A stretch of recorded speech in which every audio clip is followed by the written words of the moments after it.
उत्तर Korea की पहाड़ियों के बीच घने जंगलों से घिरा एक पुराना अभिशप्त महल छिपा है, चोंगहा पैलेस। कहते हैं 150 साल पहले यहाँ दर्पणों का उत्सव हुआ था, जिसके बाद पूरा राज परिवार आईनों में समा गया। अब ये महल खामोश है, पर इसकी परछाइयाँ अब भी भूखी है। कहते हैं इसके दर्पण इंसानों को निगल जाते हैं। South Korea.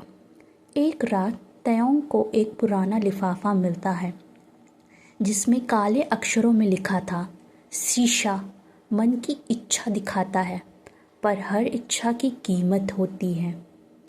तयोंग इसे मजाक समझकर जंगकुक को दिखाता है।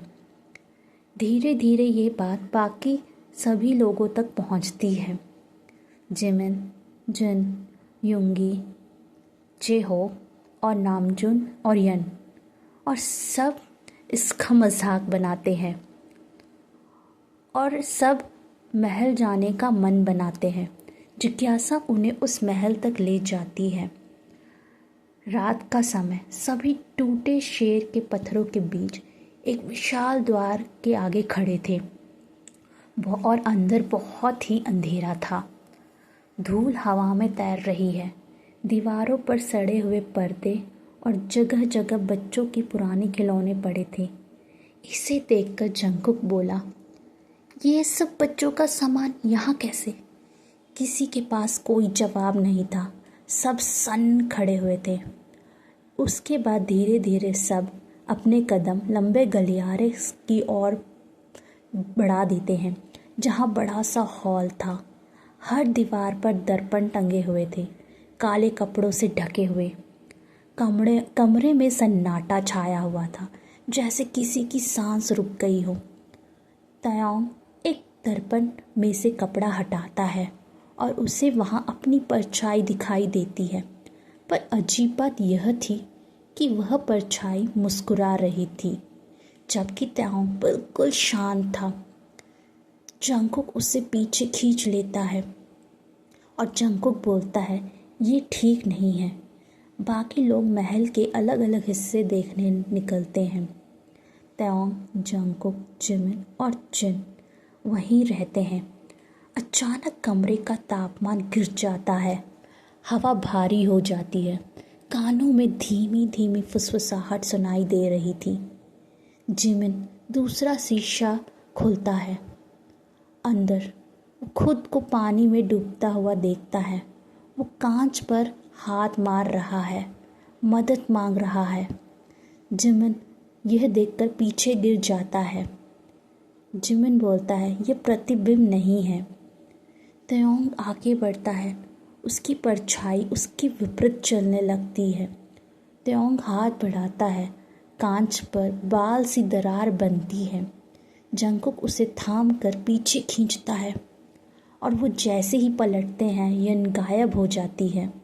नामजुन, युंगी और जेहो एक पुराने बच्चों के कमरे में पहुंचते हैं, जहां दर्जनों दर्पण पड़े थे। छोटे पालनों की तरफ वह मुड़े गए हुए।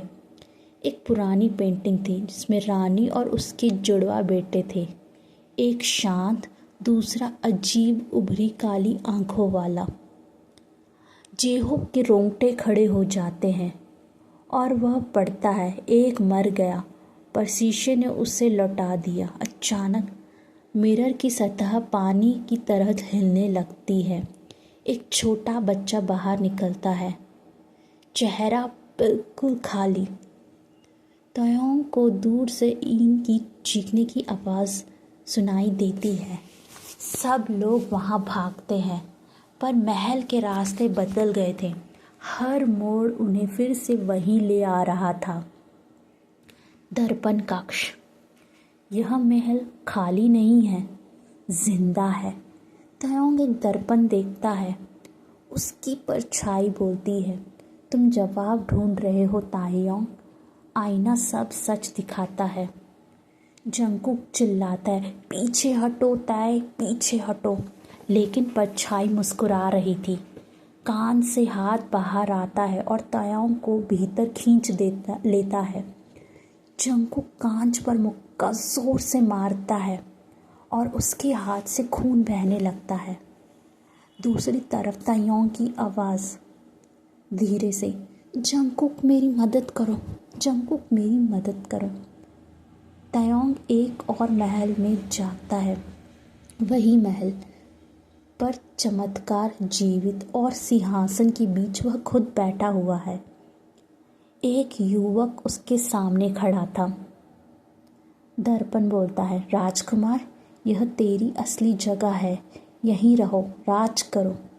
तायोंग को इस दुनिया में अजीब सी शांति महसूस होती है, पर जंकुक की पुकार उसे खींचती है। असल दुनिया में जंकुक अकेला नहीं है। आईनों से उनके ही प्रतिरूप बाहर आते हैं, खाली आंखें, मुस्कुराती चेहरे। हर कोई कहता है, तायोंग यहाँ रहना चाहता है, तुम जाओ। जंकुक आगे बढ़ता है। वो टूटे मिरर से दूसरी दुनिया में प्रवेश करता है। जंकुक सिंहासन कक्ष में पहुंचता है। तायोंग को मुकुट पहने खाली आंखों से बैठा देखता है। राजकुमार, सिर्फ एक ही बाहर जा सकता है। जब जंकुक यह सुनता है तो वो कहता है, अगर कीमत चाहिए तो मुझे ले लो, तायोंग को जाने दो। तायोंग की आंखें चमकती है, उसकी आत्मा जैसे वापस आ जाती है। राजकुमार गुस्से में गुर्राता है। वो जंकुक को कांच में घसीटता है। तायोंग शक्ति जुटाकर जंकुक को खींचता है। दोनों कांच तोड़कर बाहर नीचे गिर जाते हैं। जैसे ही वह बाहर निकलते हैं, शीशे से दर्पण राख बनकर मिट जाता है। महल कांपने लगता है, दीवारें चटकती हैं और सब वहाँ से भाग जाते हैं। नामजून, योंगी, जेहोब, जिमन, जिन, तायोंग, जंकुक कठिनाई से बाहर पहुँचते हैं। जैसे ही अंतिम कदम बाहर पड़ता है, महल धुएं में घुल जाता है।